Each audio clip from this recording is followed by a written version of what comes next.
Yon mga kapakners, oh may bago na naman na ipiplex ang ating magluluto. Ano ito? Amos man ito. Nagsaing. Okay, alam lahat ng Pilipino yan. Yung pagsaing na yan. Kahit bata, marunong na yan. Kahit mga grade 2, marunong na magsaing. Ewan ko lang kung may grade 1 na marunong na magsaing, hindi ko sure. Okay, sibuyas, bawang, luya. Ano yun? Ano yung maliliit na bilog na yun?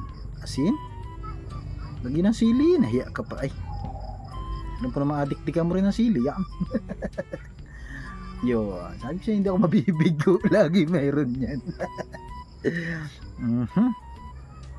Next, nagdikdik ng mahalang na sausawan. Tapos sa kanya igigisa another hugasin.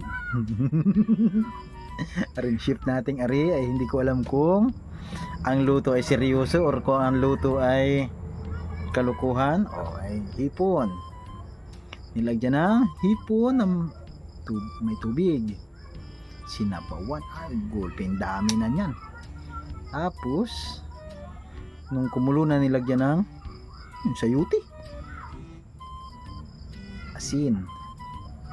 Ay hindi, spring onion na mga malalaki ang gayat na spring onion. Ito sitaw. Ay halo-halo na naman yan. Lagyan na naman ng kalabasa yan. Ano yun? Squid ball. Squid ball yun. May gata. Ano na bagayan kung ano nang nangyayari. Sige. Nilagyan pa ng chicharon. Sobra na yung masarap. Ang daming sangkap. Para na yung sagmaw. Para ng sagmaw yan. Okay, luto na yung kanin na maliit. Nakakaunti. Ay hinalo. Tari gagawin lugaw. Ano? Ba't ginayang mo na yan? Nilagyan ng langis. Tapos piprito mo naman yan. Durug-durug na yun. Siya ay parang malagkit ang kinalabasan, no?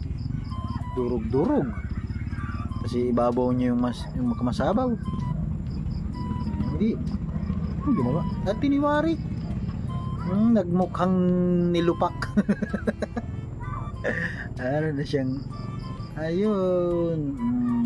Ballpen halang yan. Hindi ako matikim halang.